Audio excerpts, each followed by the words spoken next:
चलिए खबरों में आगे बढ़ते हैं। एशिया के सबसे बड़े एयर शो का आगाज हो चुका है। बेंगलुरु के वायुसेना स्टेशन येलंका में अगले 5 दिनों तक पूरी दुनिया आत्मनिर्भर हिंदुस्तान का दम देखेगी।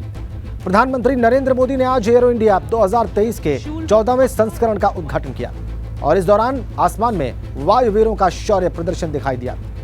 आसमान में फाइटर सुखोई 30 का त्रिशूल फॉर्मेशन दिखा, साथ ही सीए तेजस MK2 का धमाल दिखाई दिया। AWNC नेत्र का कमाल दिखा, LCA SPT का गुरुकुल फॉर्मेशन दिखाई दिया और लाइट कॉम्बैट हेलीकॉप्टर प्रचंड एरोबेटिक करतब वहां पर करता दिखाई दिया। साथ साथ HAL रुद्र का रुद्रावतार भी देखा गया। तमाम तस्वीरें आपकी स्क्रीन पर। भारत के वायुवीरों ने ये जबरदस्त करतब दिखाया आसमान में आज और इस तरीके से आगाज हुआ 14वें एरो इंडिया शो का और पूरी दुनिया ने देखा भारत का दम, भारत के वायुवीरों का दम। ये जो भारत के विमान हैं, चाहे वो LAC तेजस हो या हेलीकॉप्टर्स हो, इन सब को अलग अलग फॉर्मेशंस में आसमान में उड़ते देखा वहां पर दर्शकों ने भी और पूरी दुनिया ने।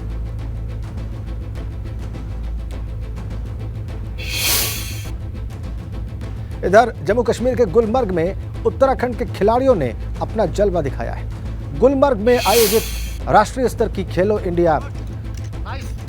विंटर गेम्स में उत्तराखंड की टीम ने शानदार प्रदर्शन किया है और इस प्रदर्शन से खिलाड़ी उत्साहित हैं। औली में होने वाले नेशनल स्कीइंग चैंपियनशिप में और बेहतर प्रदर्शन की उन्हें उम्मीद है।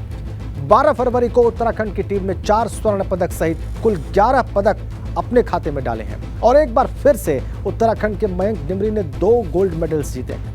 जगदीप भट्ट ने 1 सिल्वर 1 ब्रॉन्ज मेडल, जबकि स्नो शू में शालिनी राणा ने 2 सिल्वर और ऋषभ ने ब्रॉन्ज जीतकर उत्तराखंड का नाम रोशन कर दिया है। तो जम्मू कश्मीर में प्रतियोगिता हुई और वहां पर झंडे गाड़े उत्तराखंड के खिलाड़ियों ने। तस्वीरें आप देखिए, 4 स्वर्ण पदक समेत कुल 11 पदक उत्तराखंड की झोली में। ओली विंटर गेम्स के लिए खिलाड़ियों में जबरदस्त उत्साह। गुलमर्ग की तस्वीरें। शुरुआत करेंगे पीलीभीत की बात के साथ। वहां पर पूरनपुर इलाके में एक कार नहर में जा गिरी है। राहगीरों ने कार में फंसे शख्स की जान बचा ली है। अपनी जान को हथेली पर रखकर कार वाले की जान बचाई है। वहां पर राहगीरों ने जान बचाने के लिए कार की छत पर चढ़ गया था कार का ड्राइवर। पुलिस की मदद से नहर से इस कार को निकाल लिया गया है। ये देखिए आप, वहां पर जो रेस्क्यू किया गया वो कैसे किया गया उसकी तस्वीर इस वक्त हमने आपकी स्क्रीन पर रखी है। पीलीभीत से खबर है, पूरनपुर इलाके में नदी में जाकर गिरी कार और उसके बाद कैसे रेस्क्यू किया गया कार में सवार व्यक्ति को, वो आप देखिए। आफत में फंस गई उसकी जान, लेकिन राहगीरों ने अपनी जान को मुश्किल में डाला। उस कार सवार की, कार में बैठे व्यक्ति की जान बचाई। उसकी आप तस्वीरें देख रहे हैं। इस साहसिक रेस्क्यू की पुलिस की मदद से नहर से बाद में कार को निकाल लिया गया। अपनी जान को हथेली पर रखकर कार वाले की जान बचाई राहगीर ने। यह बड़ी बात, पीलीभीत के पूरनपुर इलाके में यह सब कुछ हुआ। तस्वीर आपकी स्क्रीन पर है। साहस और साहसिक रेस्क्यू और उसकी तस्वीर। राहगीर ने अपनी जान को हथेली पर रखा और वो व्यक्ति जो फंसा पड़ा था पानी में, नदी में, उसको निकाल लिया बाहर। बाद में कार को पुलिस की मदद से बाहर निकाल लिया गया नदी से। ये पीलीभीत की तस्वीर है। तेज रफ्तार थी कार, नहर में जाकर गिरी। तेज बहता नहर में पानी जैसा कि आप देख रहे हैं, लेकिन आप देखिए कैसे पानी में कूदा ये राहगीर और उसने कार की छत पर चढ़े व्यक्ति को, जो कि मदद की गुहार लगा रहा था, उसको सुरक्षित बाहर निकाल लिया।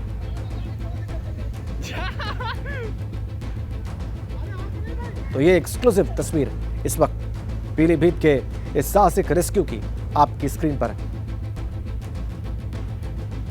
जान बचाने के लिए यह कार सवार कार की छत पर चढ़ गया था।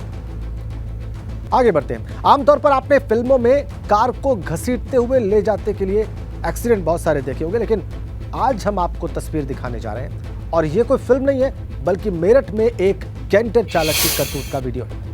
जी हां, एक का नशेड़ी कंटेनर ड्राइवर फिल्मी स्टाइल में कार को कई किलोमीटर तक सड़क पर घसीटता हुआ ले गया। सड़क पर आम लोगों ने चिल्लाकर उसे रोकने का प्रयास भी किया, लेकिन यह सब बेकार गया। हालांकि गनीमत ये रही कि कार में सवार 4 युवकों ने किसी तरह से अपनी जान को बचाया। नशेड़ी ड्राइवर की करतूत का ये वीडियो अब बहुत तेजी से सोशल मीडिया पर वायरल हो रहा है। गाड़ी वाला मंडी पे से 2 दिनों को मार के पीछे भाग रहा था। मेरी गाड़ी भी बराबर में आई, मेरी गाड़ी को गाड़ी दबाई। ये पीर पे आके रुका, मैंने आराम से अपनी गाड़ी साइड में लगाई। मैंने कहा उतर के गया इसे कहने के लिए कि गाड़ी आराम से चलाए, लेकिन इसे मेरी सुनने से पहले ही अपना गेट डाला, एक्सीटर पे पैर रखा, गाड़ी में गाड़ी फंसा कर खींचता लाया। मेरी 4 लड़के और बैठे हुए थे जिनको भी उनके साथ ही खींचता हुआ लाया। लड़के जैसे तैसे गाड़ी पलट के कूद के भगे हुए, तब गाड़ी भगाई है। आगे से जंपर में कूद की गाड़ी लगी है, तब ये रुका है। गाड़ी जंपर वाले ने आगे पीछे से साइड में से पीस पे मोड़ रहे थे, उसने गाड़ी हमारी आकार लगा के रोक ली।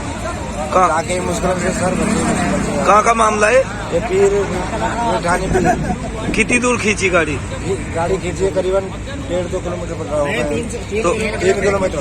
ट्रक पकड़ा गया? फिर वो ट्रक पकड़ा गया। एक बड़ी अपडेट के साथ आगे बढ़ेंगे। अब्बास निकहत मामले में कई सपा नेताओं पर शिकंजा कस सकता है, ये सूत्रों के हवाले से बड़ी जानकारी। अब्बास से मिलने वाले कई नेताओं की रिकॉर्ड्स की जांच भी होगी। अब्बास पर व्यापारी को धमकाने का आरोप है। व्यापारी की शिकायत के बाद ही डीएम और एसपी ने वहां पर छापा मारा था। अब्बास चित्रकूट जेल में अलग कमरे में वक्त बिताता था। सूत्रों के हवाले से बड़ी जानकारी। कई सपा नेताओं पर शिकंजा कस सकता है और निकल कर यह सामने आया है कि चित्रकूट जेल में अलग कमरे में वक्त बिताता था अब्बास। इधर अब्बास के चाचा अफजाल अंसारी ने अब्बास की पत्नी निकहत का बचाव किया है। उनका दावा है कि निकहत जेल में पर्स लेकर गई ही नहीं थी। निकहत के साथ जो महिला गई थी, पुलिस ने उसका पर्स ले लिया था। अफजाल अंसारी गाजीपुर से सांसद बचाव कर रहे हैं अब्बास की पत्नी निकहत अंसारी का, यह कहते हुए कि वो पर्स लेकर जेल में गई ही नहीं थी।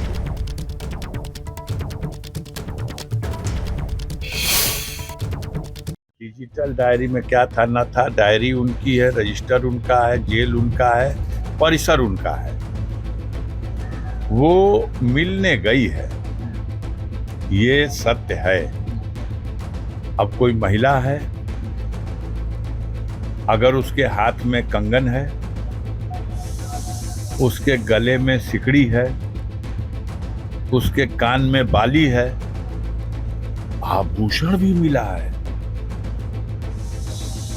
कहा आपसे कि उसकी एक सहायिका जो बच्चे को खिलाती है, वो वहीं गेट पर साथ में थी, बच्चा उसकी गोद में था और इसका जो लेडीज पर्स होता है वो भी उसी लड़की के पास था। वो लड़की अंदर नहीं गई थी मिलने के लिए, लेकिन जब हाकिम लोग वहां पहुंचे हैं, कोई कार्रवाई करना है, तो वो सब कुछ उस लड़की से ले लिया गया और उसके अंदर से मोबाइल फोन भी मिल गया और जेवर भी मिल गया, 21,000 रुपया भी मिल गया और उसको उसके पास से और जेल के भीतर से बरामद होना दर्शा करके।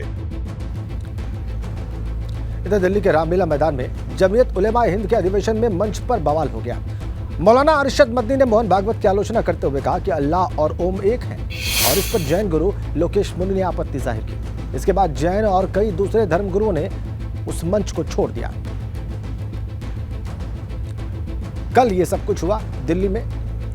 जमीयत का मंच था, सांप्रदायिक सौहार्द की बात होनी थी, लेकिन वहां पर अरशद मदनी ने जो बयान दिया उसको तत्काल उस पर प्रतिक्रिया दी लोकेश मुनि ने, जैन धर्म गुरु ने, और मंच छोड़ दिया।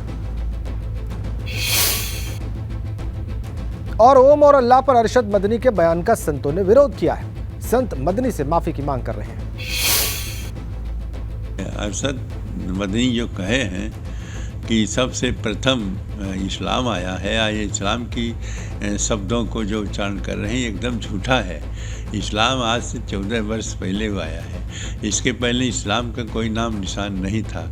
हमारे बहुत से संप्रदाय के बहुत से ग्रंथ और बहुत से सिद्धांत ऐसे हैं जो सृष्टि के आदि से आए हैं। भगवान श्री राम का ही जो जन्म हुआ है वही लगभग 9 लाख वर्ष पहले हुआ। वो विद्वान तो है नहीं। यदि जो अच्छी तरह से नवाजी होता है, जो नवाज अदा करते हैं, इस समय के बयान नहीं देते हैं, तो राजनीति बयान है।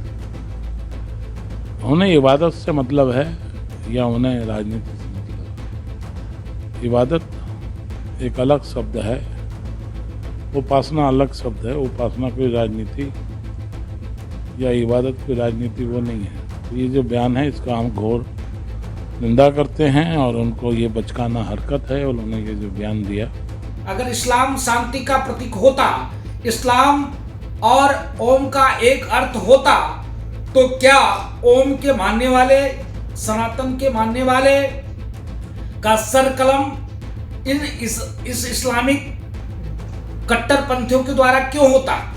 इसके नाते मौलाना मदनी का भाषा ठीक नहीं है और सनातन परंपरा आज से नहीं अनाज से चली आ रही है। लेकिन मौलाना मदनी अपनी रोजी रोटी चलाने के लिए अनर्गल वार्तालाप करते हैं और यह वार्तालाप इनको बंद करना पड़ेगा कि कम से कम सनातन की और इस्लाम की तुलना इतिहास की दृष्टि से समान नहीं हो सकती। मदनी ने जो भी कहा है वो अपने मन से कहा है, हम उसका समर्थन नहीं करते, हम उसका खंडन करते हैं। तो ऐसे सर्वधर्म सम्मेलन में इस तरह की मदनी जी को भाषा बोलने का प्रयोग करने का कोई औचित्य नहीं है। उससे समाज जुड़ता नहीं है बल्कि टूटता है। तो ऐसे में अगर मान लो लोगों को बुरा लगा है तो मदनी जी को चाहिए कि वो अपना सार्वजनिक रूप से माफ़ी मांगे कि जो मुझसे निकल गया भाई, वो आइंदा मैं इस तरह का शब्दों का प्रयोग नहीं करूँगा। संतों की बात आपने सुन ली और उनके बयान पर संभल से सपा सांसद शफीकुर रहमान बर्क ने भी बयान दिया है। देखिए। इस्लाम में तो अल्लाह है जी, और वो ओम हिंदू साहिबान जो है उसको मानते हैं, तो उनका मजहबी एतबार से अलग अलग है। ये आपके हिसाब से अलग है। हाँ, लेकिन मदनी जी तो कह रहे हैं कि एक ही है, इसको तो लेकर ठीक है, वो उनको वो भी जो सारे जहान का मालिक है रब्बुल आलमीन है, वो भी उसको मानते होंगे। तो हम तो बहरहाल अल्लाह को मानते हैं। तो आपके मुताबिक क्या होना चाहिए, क्या है ये? वो अपने मजहबी एतबार से अल्लाह कहें, हम अल्लाह कहें, वो हम कहें, तो दोनों अलग अलग। अलग अलग। लेकिन मदनी जो इस तरीके के बयान दे रहे हैं, इसका मकसद क्या है? इससे मतलब इख्तलाफ पैदा होगा ना, इससे आपस में डिस्प्यूट पैदा होगा, इख्तलाफ पैदा होगा, आपस में बजाय मुल्क में एकजहती के बजाय इंतशार पैदा होगा। देखिए, रोचक बात यह है कि शफीकुर रहमान बर्क ने कहा कि बिल्कुल ओम और अल्लाह अलग अलग हैं। हिंदू लोग ओम कहें और हम अल्लाह को मानते हैं। इधर विधायक नंदकिशोर गुर्जर का मदनी पर पलटवार दिखाई दे रहा है। मति भ्रम और अज्ञानता में मदनी ने यह बयान दिया। मौलाना अरशद मदनी सभी धर्मों से माफी मांगे, नंदकिशोर गुर्जर कह रहे हैं। शास्त्रार्थ में प्रमाण के साथ कथनों को साबित करने की चुनौती है, ये विधायक नंदकिशोर गुर्जर का कहना है।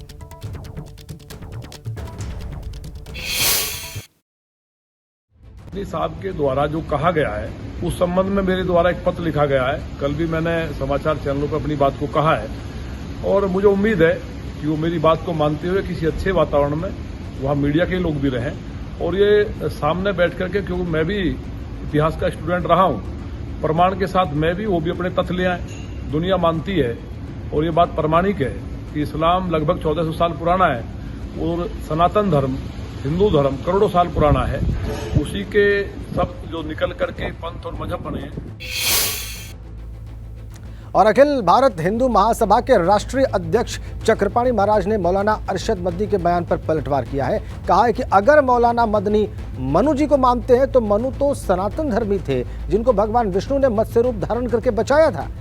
इस्लाम की 6वीं शताब्दी में स्थापना हुई, उनकी हिंदू धर्म से तुलना करना बचकाना है। तो पहली बात ये बता दूं कि जो उन्होंने मनु जी महाराज का जिक्र किया तो भगवान विष्णु ने मत्स्य का रूप धारण करके किस प्रकार से मनु जी महाराज जो एक सनातनी थे उनको और सप्त ऋषियों के सूक्ष्म शरीर को नौका से पार कराया। जब प्रलय आया तो उस समय बचाने का काम किया भगवान विष्णु को। यानी मनु जी महाराज स्वयं सनातनी थे और सनातन धर्म के पुराणों में इसकी जिक्र है। दूसरी बात, वो ये कह रहे हैं कि जी वो तो उनका ये मानना है कि इस्लाम है। इस्लाम का सब जानता है कि 6वीं शताब्दी में स्थापना हुई और पहली जो भारत में मस्जिद बना केरल के त्रिपुर में, उसको बनवाने वाला कौन था? हिंदू राजा था। आप जरा देखो 629 में जो मस्जिद के लिए राजा वो देता है, उसकी तुलना ये लाखों करोड़ों वर्ष पुराने हिंदू सनातन की तुलना कर रहे हैं। तो ये बचकानी बातें हैं। और अगर जो ये कहते हैं कि ओम और अल्लाह एक है, तो मस्जिदों में ओम की प्रतीक लगवाना शुरू कर दीजिए, हम स्वागत करेंगे, ये तो होना चाहिए। आगे बढ़ते हैं। राष्ट्रपति द्रौपदी मुर्मू आज भगवान शिव की नगरी वाराणसी पहुंच रही हैं। यहां पर वो काल भैरव मंदिर और बाबा विश्वनाथ के धाम में मत्था टेककर पूजा अर्चना करेंगी और साथ साथ दशाश्वमेध घाट पर होने वाली मां गंगा की भव्य आरती में भी शामिल होंगी। राष्ट्रपति द्रौपदी मुर्मू शाम करीब 3:45 बजे वाराणसी एयरपोर्ट पहुंचेंगी और यहां यूपी की गवर्नर आनंदीबेन पटेल और मुख्यमंत्री योगी आदित्यनाथ उनका स्वागत करेंगे। देखिए कैसे सज धज कर तैयार है वाराणसी, उसकी एक्सक्लूसिव तस्वीरें हम आपको दिखा रहे हैं। आज शाम वाराणसी में होंगी भारत की राष्ट्रपति द्रौपदी मुर्मू। राष्ट्रपति द्रौपदी मुर्मू आज भगवान शिव की नगरी वाराणसी पहुंच रही हैं। राष्ट्रपति बनने के बाद वाराणसी का उनका ये पहला कार्यक्रम है। वो शाम करीब 4 बजे वाराणसी एयरपोर्ट पहुंचेंगे। यहां गवर्नर आनंदीबेन पटेल और मुख्यमंत्री योगी आदित्यनाथ उनका स्वागत करेंगे।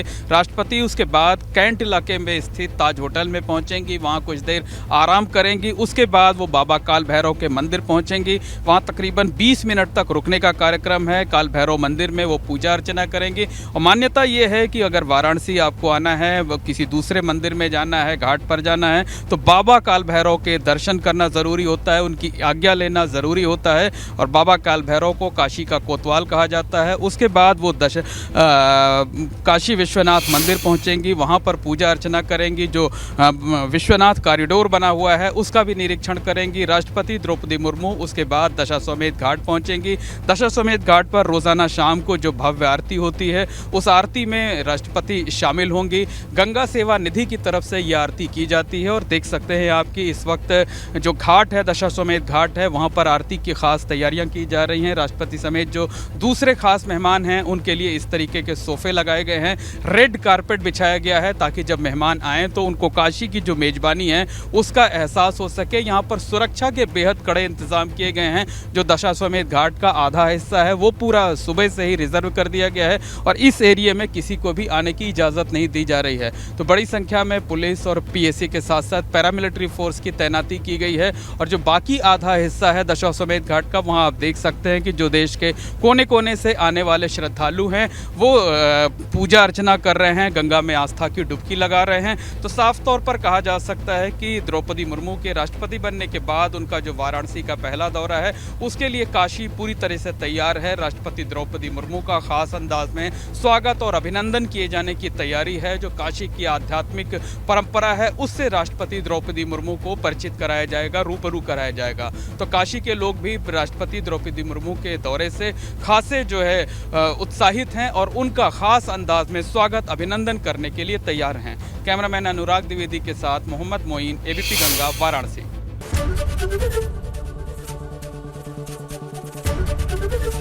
एबीपी गंगा, खबर आपकी, जुबान आपकी।